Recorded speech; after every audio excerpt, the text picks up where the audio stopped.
One of my earlier videos, probably about 2 weeks ago, you saw this under construction, early construction. Now it's just about complete. It looks like it's going to be either one very big large shop or 3 separate shops. It's hard to say.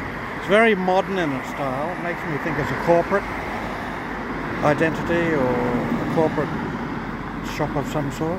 Who knows? It'll be interesting to see what happens. But because there's 3 colours there, it makes me think it could be either one shop or several shops. I don't know. Here we've got the markets.